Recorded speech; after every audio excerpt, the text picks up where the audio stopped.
Good morning, esteemed speakers and audience. It's both an honor and a privilege to moderate this panel on such a relevant topic. So for the next 45 minutes, we will continue the interesting discussion that Sad brought us just some minutes before. How can education system foster critical thinking and creativity? How can we bridge the gap between technological proficiency and human-centered values, ensuring that technological advancements align with societal and well-being? And most importantly, how can education system be more inclusive and equitable, ensuring that future generations from all backgrounds are empowered to contribute to solving global challenges? So, these questions are in the core of our discussions today.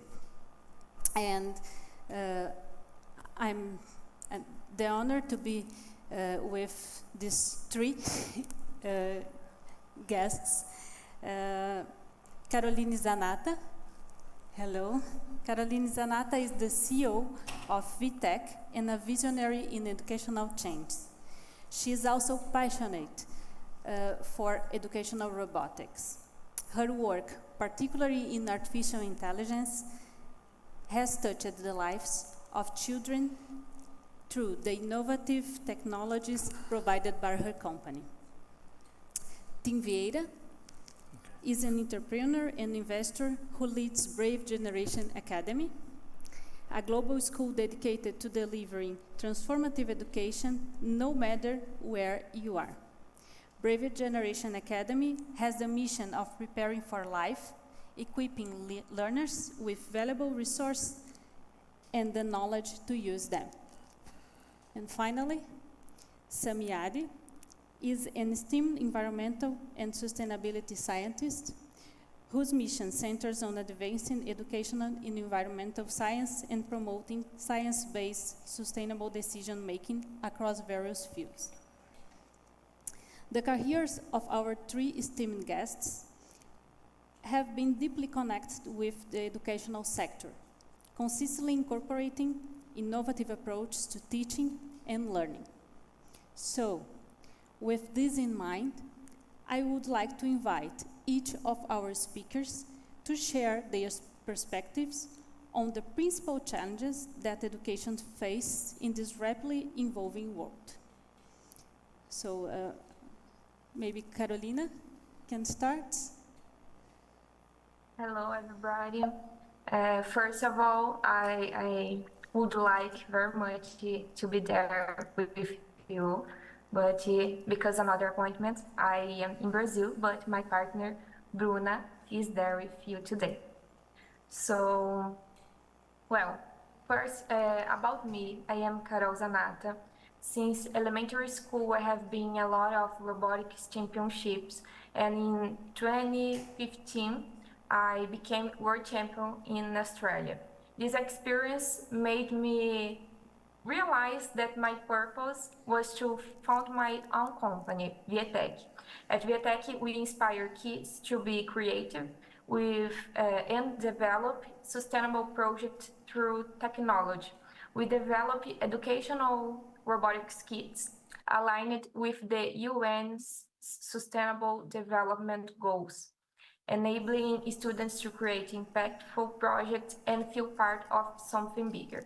So, for me, the principal challenge of the education is the engagement to the students. Making learning relevant and motivating is increasingly difficult. This disconnect stems partly from the gap between teachers and the students' generations, widened by technological advancements.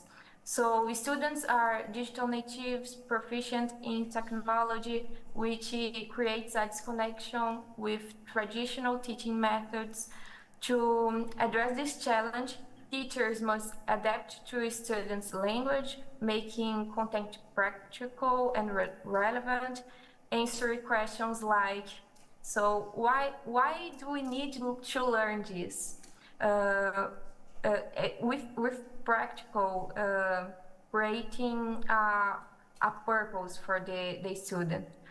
This approach reduces the distance and makes his learn more meaningful, but it's only part of the challenge of engaging new generations. I think for me, that's it in Brazil with schools, and the gap between the teacher and the student and the engagement of the student. Thank you, Carolina. Tim, maybe? Okay, excellent. So thank you very much for Planetiers for doing this and for being in this beautiful city, which every time you come, you just want to take a few photos because you always see something prettier and always upgrading. So lovely. So obviously, as we heard Sami say, there's a lot of challenges in education, but at the same time, a lot of opportunities. And because of all the technology that's happening today, we actually can start taking, the best of online and the best of offline and start mixing it. So that's exactly what I did when, I'm sorry to refer to you all the time, Sami, but you did a great presentation. When he spoke about us having to change this mindset and we need a more entrepreneurial mindset, it's exactly how we built BGA, Brave Generation Academy. We decided that we needed to rethink education. We'd put the learners in first place. We wouldn't answer to the parents or to anyone else. We would look at the learners. So we became really learner-focused to the point where we started to understand that what we need to do is actually change their mindset. We need their mentalities to start changing. And when we used to ask the questions, why do you go to school? I don't know. Do you like to go to school? No. Do you think it's helping you? Not really. We understood that there was this problem, there was a barrier between going to school and learning and, growing. So we decided that we had to do a system that would be more flexible, more personalized, and more relevant for today's world. We're all different, none of us are the same, and yet we taught in the same way. We spent 12 years at school, we write an exam, and that exam sort of decides, are we going to be successful or not in life? And the truth is, it doesn't work. There's many people that haven't done well in that exam or have never written that exam and have done well in life because of mentality. So we decided that what we would do is start working on the learners, and by fixing the learners, we would start, actually fixing the system. It would fix the learners would fix the teachers would fix the parents, and there's like a whole chain of command going down. Because if we focus on the teachers, or if we focus on the parents and not on the learners, it might be a short-term win, but not a long-term win. So the first question we started asking our learners is not what do you want to be when you're big, but who do you want to be when you're big?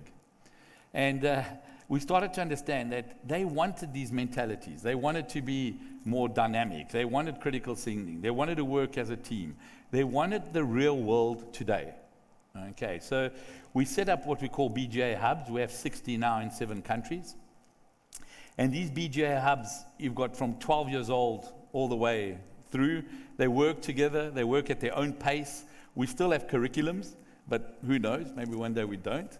But we've got curriculums, and we do the British International, we do the US Core, and we do the UP program, which is now directly with universities at the age of 16. If you know what you want to do, you can actually start doing it. The big thing about this is you do go at your speed. So if you're faster, you go faster. If you're slower, you go slower. If you need to rewrite an exam, you can rewrite an exam. You can do 2 to 3 exams a year instead of that once a year, because entrepreneurs learn by failure. So you should learn by failure. It also allows you to find purpose. So if there is something you love, you can start doing that and education. But you don't have to do school and then try fit in what you like. So all of a sudden we started seeing that there was a real improvement in anxiety levels, in mental wellness. And I'd say that's our sustainability, is how we've managed to start changing mentalities and this whole anxiety thing that everyone's going through. With just doing simple things, little steps. Little steps like there are no holidays. So, we open all year. You go on holiday when you want to go on holiday. We open at 8, close at 6. You do your 5 hours. And if you're really doing a lot, on your timeline, well, maybe you don't have to do 5 hours. You can do 4 and go do anything you like more. And then we're able to now start working on exciting projects like our Unique Pathways, our UP program, where at 16, if you're going to do business, computer science, education, psychology, and sports management, you can start at 16. And you can actually start doing that, get your degree by 19, and then go do your master's somewhere else. And while you're doing it, it's all proof of evidence, it's project-based. You're getting a degree from 42 of universities around the world, but it's not holding you back. You're learning while you're doing apprenticeships. You can travel from hub to hub, and all of a sudden, you're doing what you like, which is experiences, traveling, and learning. And that changes a lot. So we're excited because we see that in the future we're working with universities on micro degrees, that you can do micro degrees in what you're really interested in. And instead of going to first year university, you can plug into second year university. So again, you know why you're doing something, and you actually really know, do I love what I'm doing? Because you get the experiences. So we're looking at that. We're working with some top universities on new curriculums because, the mindset, if it's in the right place, you do want to learn. And if we're working with the universities on what they need and not what they don't need, there's more targeted learning and there's more time to do other stuff. And other stuff is very important, to the point where we're now actually working on something that's called boredom. We want kids to get bored again, where they can actually leave their phones for a little bit, not have any work, and just be bored and think of ideas. Because I remember that's how I used to do. And when BGA came up, it was because I was bored. I went around the world, I had time to think on a train, etc., and I came up with ideas. And in today's world, parents don't want you to be bored. They want to, learn Mandarin, do a sport, do a music instrument, do this. But boredom is also good. So we're re-looking at this, and we're trying to say, how do you become creative again? How do you work as a team? And this co-working, where you've got peer-to-peer helping you, makes a big difference as well. Because all of a sudden, you're teaching leadership. You're helping people help each other. And in traditional schools, you've still got this thing where don't talk, don't help each other, but in the real world, you help each other. And, any team to be successful, you have to work together. So that's what's happening in inclusiveness. We've now got 16 girls on our UP program in Afghanistan in an underground school, which is amazing, in their second year already. We've got kids on Gaza on our platform. We've got about 35% of our learners on scholarships.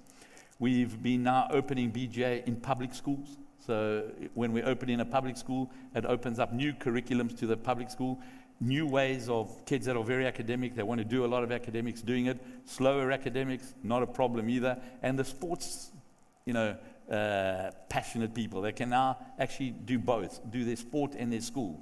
So that's where we're going. That's what's really exciting for us. And again, it's just an entrepreneurial mindset. And if we can start it early, I think it takes us further. Thank you. Thanks. Okay. Thank you. And we have one in Aveiro. So we have a school in Aveiro, if anyone wants to go visit it. And it's actually got about 11 different nationalities. And they're coming to Aveiro to come to BGA and be in the football academy. So actually quite amazing. Yeah. Great. So Tim don't only talk about the challenges, but start thinking about the solutions. And that's why we are here today. So I would like to listen a bit more. Sam? No worries. So I think I first talk about a little bit about challenges. I mean, the biggest one I think is breaking down silo-based, not just silo-based thinking, but silo-based education. My background is environmental sciences and ecology, and there's very much in that area. It's focused on, environmental conservation, but that's all it's focused on.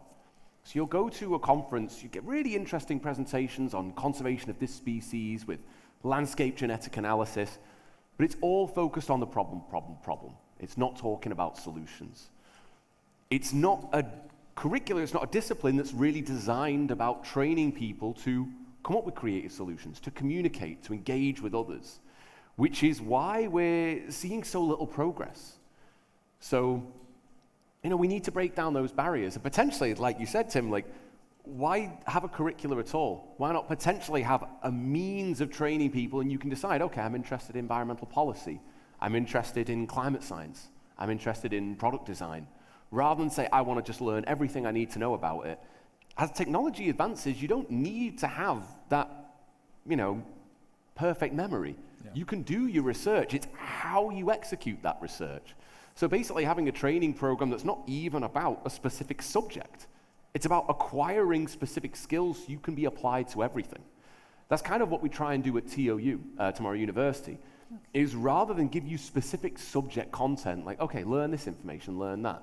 It's learn skills, and towards the end of our program, it's, okay, solve this problem using those skills. You'll have to go out and learn some of the subject content yourself, but you have the capacity to address that. And a little bit about potential, like the big challenge being silo-based, needing that systems thinking. Another big problem is like, why are people studying? What do they want to do? And you mentioned something quite interesting about asking students, like, why are you here? Do you like school? Like, no, it's rubbish. Like, that's the first thing we do at our university. The very first challenge students have to take is, why are you here? What's your mission? What do you value? What's your purpose? What are the things you do in life that make you happy? Where do you want to create impact? Rather than, what specific hard skills have you got? Where do you see you're applying yourself? So it's less about learn these things and do X. It's, okay, what is your mission? What are the specific competencies you need to get you there? We focus on ours, on this embracing this entrepreneurial mindset, so you're just set to solve any problem, and then basically set them loose on their own problems. And I think breaking down these silos, this education systems that like, okay, learn that subject and off you go, and really embracing this competency skill-based education and missions and purpose is really paramount for addressing our challenges. Thank you. And I would like to give Carolina the opportunity to talk about the solutions as well. Okay. I think the solutions with the technology is efficient, but in Brazil, schools seek innovative approaches to engage students, integrate technology. However, technology must serve a clear purpose. To overcome engagement challenge, students must learn to use technology intentionally. Technology should facilitate learning, connecting students' reality to educational goals. So I agree with everything because the technology to solve problems, to the student have the meaning to learn and learn with fun while they learning in the school. And I think yes, the technology is a guide to resolve this. Okay. So we have been talking about student-centered approach, and I would say without this term, we are talking about active learning, which is not new paradigm in education. But I would like to challenge you to help me with one really practical question, is how to convince or explain the governmental agencies to be a little more open to this kind of approach, since schools, university, all the educational institutions need to answer to exams or need to pass through accreditation process. How to convince these institutions that, okay, this can be a way in education. Sami, is it okay if I? Oh, absolutely. Okay, so I think we have to do what's right. And if they're not ready, bad luck. As parents, as companies, as citizens, we need to start doing what's correct. We've got a system that is almost damaging learners every day. And if we keep doing it, we keep damaging them. And that's being stupid, if we just keep doing this. If you look at education, education should be leading society, but it's not. It's lagging far behind and falling further behind.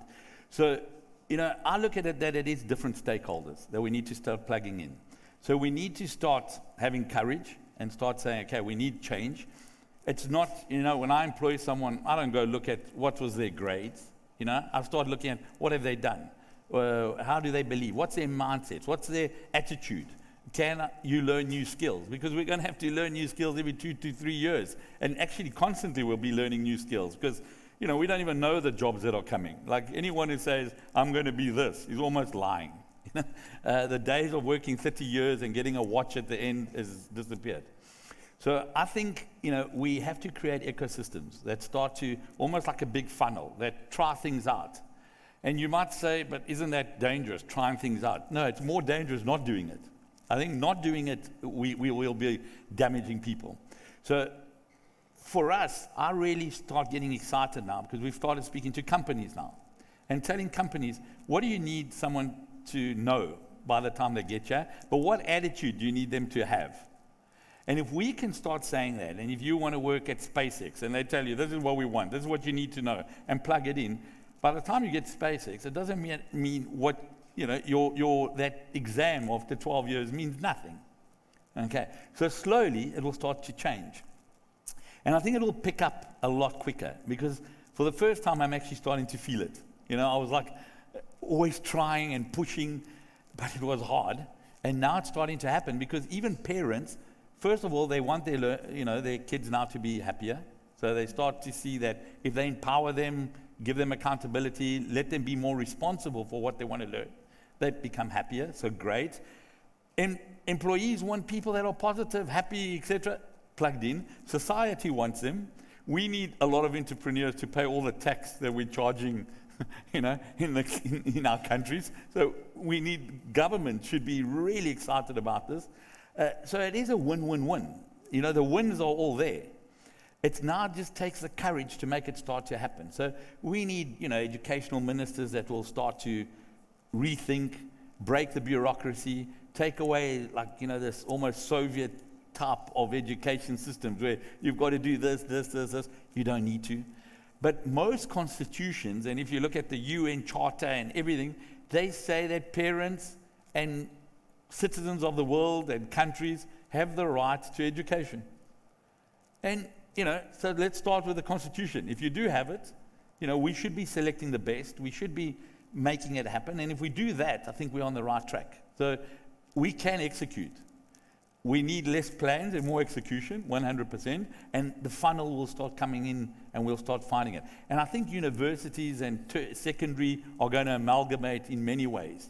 I can't wait. We're now starting to work with 2 universities and having BJs in the universities and have our learners at an early age starting to visit the university and work in the university.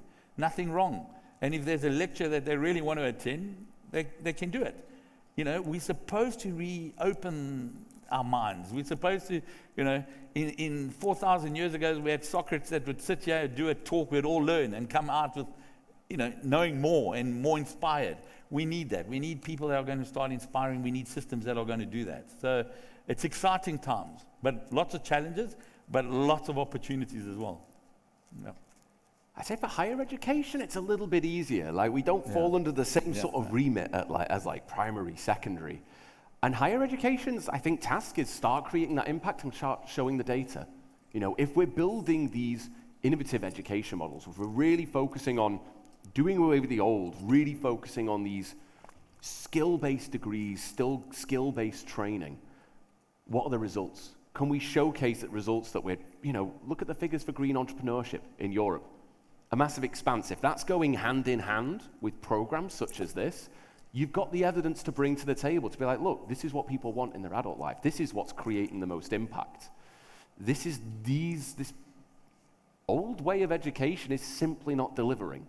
And we can showcase how that works in practice. From our perspective, we're a relatively young organization.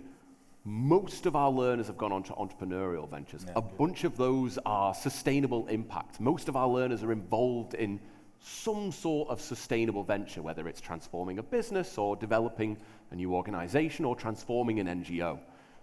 We need as much of that as we have. Basically evidence that at a higher level, it's working. So why can't it work at a primary and secondary level? There's only so much we can do. at higher education. A lot of minds are kind of made up, like the person you are is really solidified early in life. And a lot of our students are really excited, like, oh, this is a really great model. I really hated traditional education. I just couldn't get into it. I didn't excel. I didn't excel. I was kind of rubbish at school. I just did like biodiversity science work by myself. But when you give people that freedom, you see their results. So higher education, university education needs to deliver on that. It needs to show the evidence of how impactful it can be. So that hopefully at a secondary, like at a regional level, you can see that data and, okay, there's evidence to suggest that this new model is going to work. Yeah.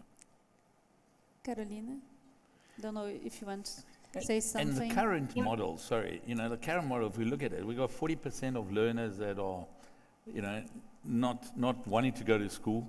Out of those, maybe 20% need medication to go to school. We've got teachers not going to school because they're not happy with it, because it's just bureaucracy and Excel spreadsheets. When we have technology that could be, plugging into that, with all the shortages in teachers and all that, we still keep doing the same thing, which is like making a bigger hole. So, we talk about AI and that. With AI now, we're able to start even looking at our special needs and giving them certain things that they're really good at and they want to do a lot of, and take away those other things that they don't really need to do, that almost just gives them stress. So it's exciting times on that, but again, it really is a mindset that we need to get through, because we need to fix the problem. If we don't fix the problem, we're not going to be prepared for what's coming. And the other thing is, we can, for the first time, really fix it globally.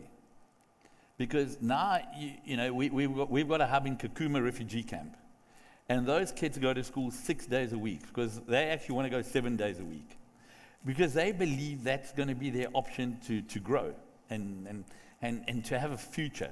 And when they do computer science there, they can work from Kenya for the world. It's changed. It's no longer you have to get on a boat, go to Europe, or, and risk your life, etc.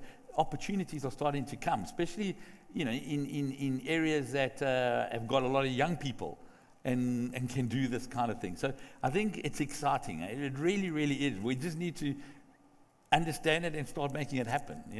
That's all. Thank you. I don't know, Carolina, if you want to add something regarding the reality of schools where you work. Yes. In Brazil, we had a big challenge for VieTech because there are rigid themes we must follow. So I thought, well, how we use these themes and explore with the kids, explore to resolve real problems. So we need to align with the topics required by the Brazilian government, the rigid themes to enter in schools. However, with our kids, we were able to keep it flexible, exploring other problems, and the children can solve real problems. So problems with hunger, with the UN's Sustainable Development Goals. So each kid, we use the rigid themes for the government, but explore beyond. So this is very good for the kids to be motivated with the learning. Okay, so before we continue, we would like to open space to the audience. So we talked before and we agreed that it would be very interesting if you could listen to some questions from audience. I don't know if is anyone willing. Okay, now it's better.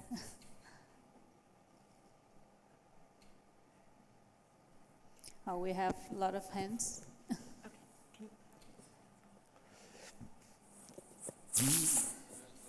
I think the mic person is at the back. No. Okay, no, we got someone.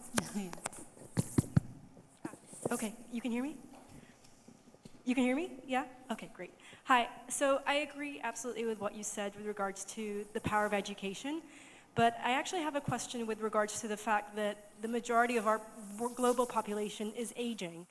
And I think we're missing potentially an opportunity there to also they're the main voters when it comes to electing governments and making big decisions. So how can we engage those older populations who also have a lot of knowledge and a lot of life experience when it comes to educating them on this topic? Yeah. I would say focusing on lifelong learning. The model to approach them, honestly open to ideas. But lifelong learning is something we should encourage from the get-go. How we draw them back into the conversation now is a little bit trickier. But it's something we should be engaging from now so that in 20, 30 years, when our current sort of middle-aged people are getting older, they're already in this mindset of lifelong learning. But anyone else for how to bring older learners back in? I think, we've always learned from older people. We used to have our grandparents, and that's where we learned values and ethics. All of a sudden, we're not having access to them. We're traveling the world, we've moved, they're not there. So we need to start bringing in older people, and those older people can really be used to start inspiring younger people on what life is all about. Because you do get to a point when you're older where you get to this more freed mindset, which is what most people are looking for, but it takes a long time to get there. But if you do have these older people coming back on board, and you've got the teaching being done on a platform, so they don't need to be teaching you the maths, but they're teaching you the life. That's much more powerful than anything else. Much more powerful. And because if you look at it, we're running out of leaders that have got ethics and values. Like the world at the moment, we're probably in a lot of troubles of what you've seen here because we're suffering because we didn't have a grandmother that used to put us in line. And I think we've got to bring them back. We brought in a guy, 72 years old. He was air traffic controller his whole life. Incredible man. When he came through, he came on a motorbike full of leather at 72 years old. And then I told him, all I want you to do is go talk at our hubs. Just go speak to our learners. Talk to them. Because they think they've got anxiety. When they arrive, they've always got anxiety and they're worried because this is what we tell them. We tell them that the world is going to end because of global warming. We tell them there's a war in Ukraine, there's a war in the Middle East, all these things. But, when he gets to talk to them, he tells them, well, we had a war called the Soviet Union and Russia, and there were missiles, nuclear missiles pointed at each other, and they almost pressed the button. We had a war going on in the Middle East back then already. We had ozone layer, which were basically burning up, and you had to have a hat on all the time, etc., until we started to take out CFCs from refrigerators, etc. We started to fix it. We had Y2K problem. I don't know if you remember that, but year 2000, we were all going to, again, the world was going to collapse. And even we were going to freeze to death. We were all going to freeze. If you look back a little while back, we were freezing. Now we're warming up. So he was able to tell them, this has always been an issue. And they started to think, he's right. He's telling us stuff. He's teaching us stuff. And then he tells them, I said, listen, you really got to dig yourself. You need to find even more. You have to tell them something. And they would say, oh, but I don't know how long, we're going to have the world. And he says, don't worry about what you don't know. Worry about you know. I know something that I probably have 10 years left. You probably have longer. So I'm the one who should be worried. And all of a sudden, their whole lives, they start thinking, this makes sense. Do you understand? But we need to have that wisdom. Wisdom is so important. That's why in the African lifestyle, you had the elders and the elders, and they would help, and you would go so much further because you felt at peace. You had learned from them. So we have to bring them in. They're vital. And this thing about us having less people in the world as well, we can also overcome that. With technology, we're going to have self-drive cars. We don't need Uber drivers. So great. We're going to have to think, how do we become it's not more that's better. It's better quality, more quality, and maybe less. We will also put less pressure on the world. Okay, so we need to rethink everything, and we need to tell our learners, rethink. Don't not think for yourself. Rethink constantly. So, older people have been through a lot. So they're resilient, persistent. They've got it all. It's incredible, and they can relearn, which is amazing nowadays. Even my mother, You must see how she relearns. She's now sends me WhatsApp, does everything. So it's great. Yeah. Okay. Thank you. Any other question? I think Oh, yes, I think Carolina. in life.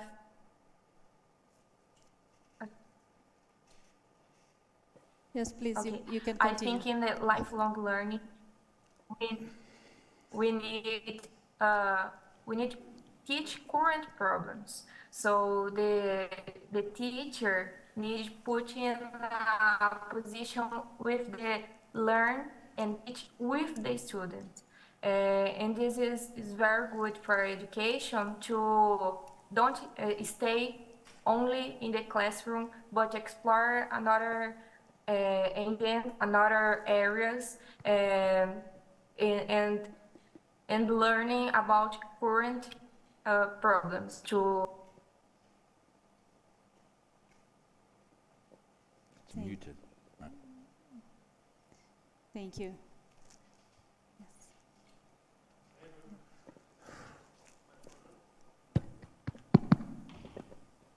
Good morning. Good morning. Thank you very much. My name is Faisal. I've come from Porto. My question is as follows. I have a personal interest in wildlife behavior, particularly from living in certain wonderful parts of the world, and subsequently that also relates to human behavior. Last year I read an article that was particularly interesting because it explained how our eyesight and how we use our eyes affects our ability to be at peace and connected to prehistoric human beings. If you were sitting on top of a hill and you had clear visibility, you would be difficult for a wild animal to sneak up on you and surprise you.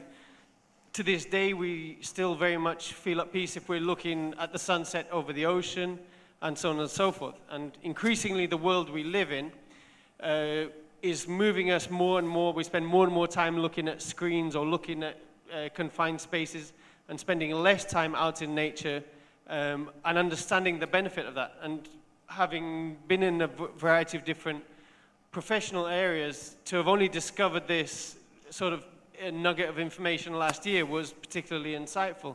So my question to you as a panel is, to what extent do you incorporate sensory into your ways of learning education? What do you think are the gaps that are missing in current education in terms of sensory and utilizing the senses that we have and not just relying on eyesight? I think from there you can expand on that, but thank you very much.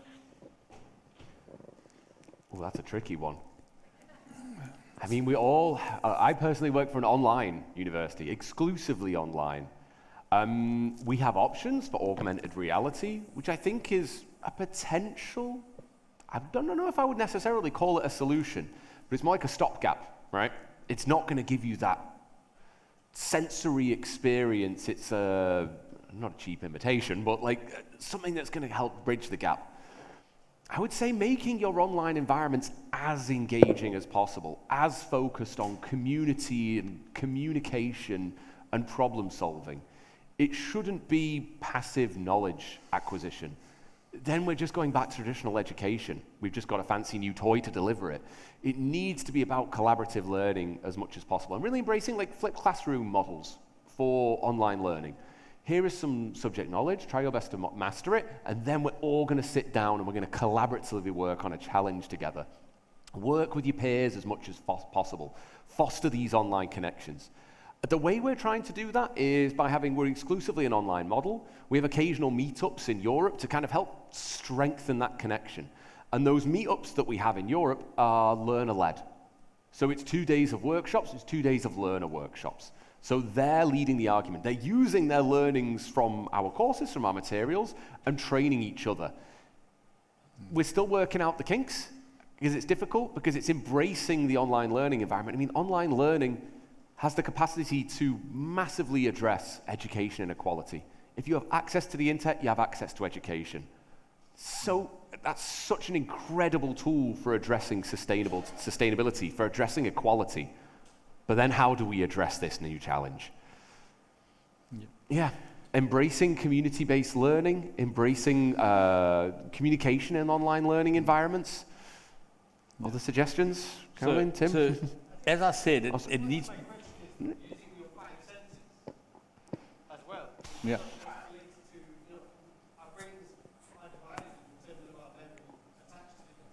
Yeah.